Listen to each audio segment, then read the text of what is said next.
tell you just a short little story.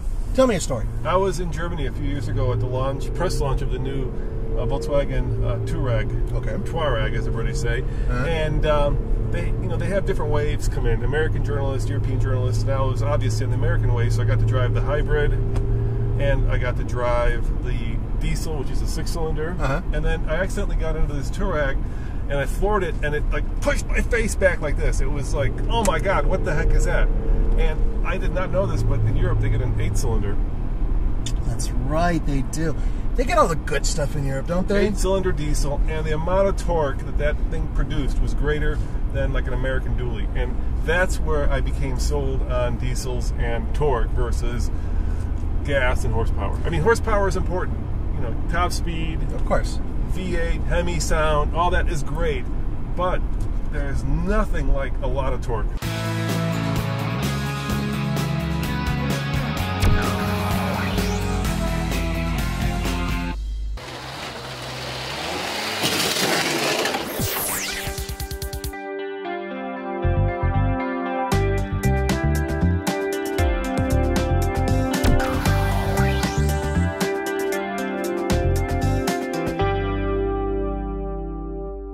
Audi has disproportionately blown away everybody who's come near them when it comes to racing with their diesel engines. They have been absolutely bulletproof and phenomenal and unbeatable. And it has to do with range, and it has to do with torque, and it has to do with the fact that diesel engines seem like, to me, that they are far more reliable and long-lasting than the gas equivalent. And let's face it, Audi has doubled down on diesels, right?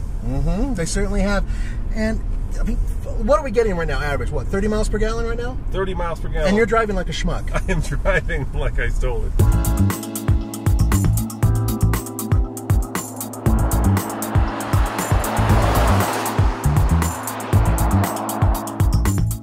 There can be no doubt that this is an Audi. You've got the classic big grille, and of course, if the headlights were on, you would see these cool LEDs. Now, Audi is probably the best in terms of doing LED bling on cars, and they change it quite often, which makes it very obvious and very relevant when you're driving last year's model because, well, the front headlight surrounds change. I think that's brilliant, Nathan, because it gives people a reason to buy a new Audi. How about the back of the car? The back of the car, once again, Audi tasteful. They just have a way of styling cars that's just never overwrought, right? And frankly speaking, this deserves a slap because it's beautiful. And you know, with Audi, white is definitely the new black. This is a fantastic engine. Check this out. This V6 TDI puts out 240 horsepower, but more importantly, 428 pound-feet of torque. It's fed to a 8-speed automatic transmission. And it's a 3-liter. Now, here's a question for you, Nathan. What is the last 3-liter turbo diesel that we tested? Oh, the Ram. That's right, it's got the same. And how many pound-foot of torque did that have? 420, so this actually has 8 more. This should be faster, it should be a rocket. Get everything you want out of your SUV, your crossover, with very little loss. Yes, diesel's more expensive, but the payoff is you get so much torque, you're actually getting a benefit. Yeah, I mean, I'm gonna floor it right now. A little bit of turbo lag. And then it's linear, and it just pushes you back harder and harder and more. Just effortless power. You just feel like at any moment you can pass the car next to you in case there's an opening in traffic. You can, well, pull a horse trailer if you had to, and you can do it all in style and comfort.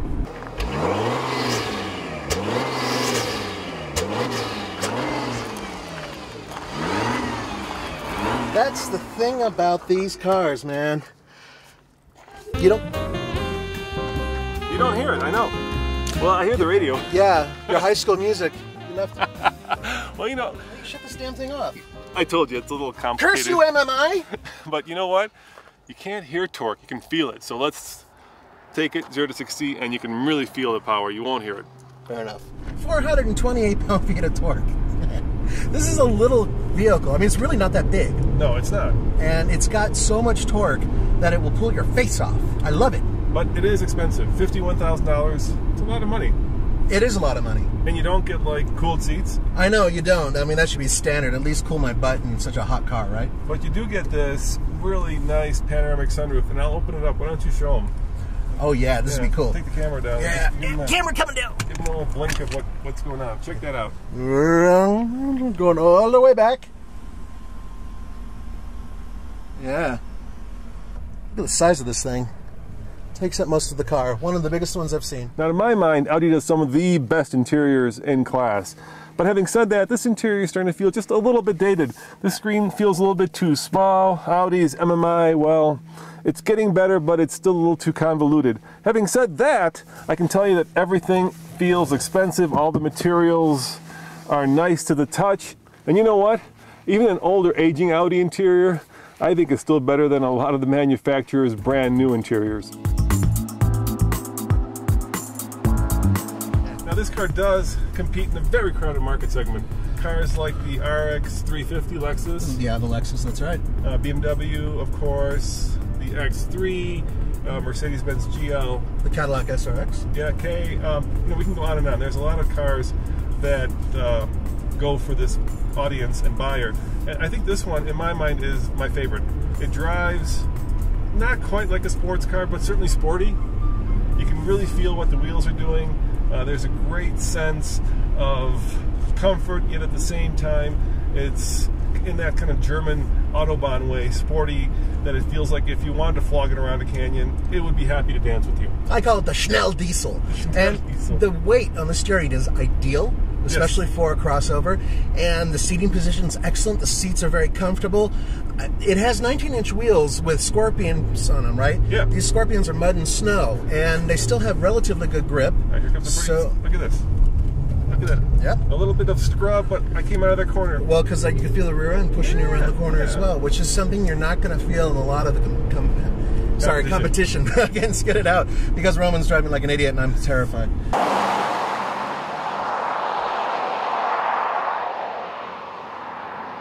I agree with Roman.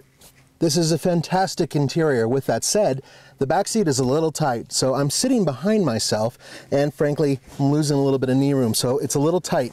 Also, my feet kind of get stuck underneath the seat, just a little bit. Nathan, no one cares. Get in the trunk. They care. Yeah, check out the trunk, though. This is amazing. Big enough for almost 3 Nathans. Now that's trunk space. Kyle wants me to shut it, so I'm shutting it. Curse you, Kyle.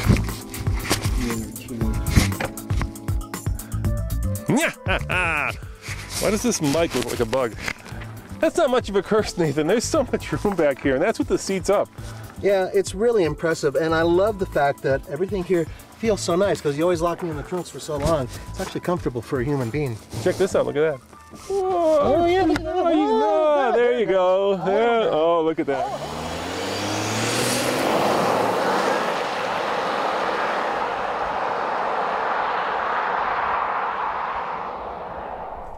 All right, 0 to 60 in the Audi Q5 with the diesel.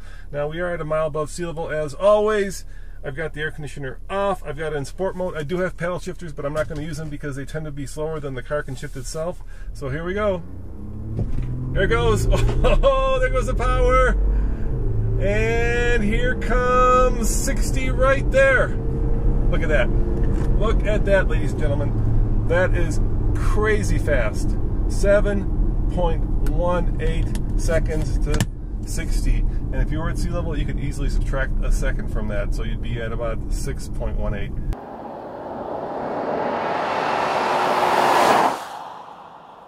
It's holding gears nicely. I do like this 8-speed transmission. Once again, in sport mode. So here we go, one more time with the camera pointing at the tachometer.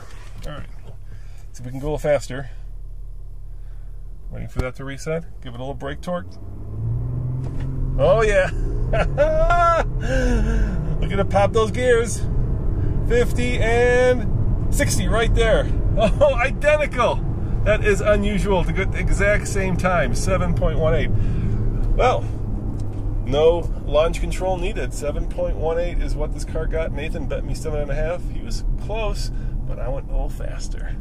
So on the TFL scale of buy it, lease it, rent it, or forget it, Nathan, I have no doubts this is a buy it because of the power and the fuel economy. I absolutely agree. Folks, the time has come. More vehicles should have a diesel engine, especially one like this. Torque, gas mileage, good power, speed, quiet. It's a fantastic power plant. I say, buy it. As always, this is Roman and Nathan saying thanks for watching. Remember, stay tuned after the close for a very special announcement coming up this weekend. See you next time on the Fast Lane Car. Ciao.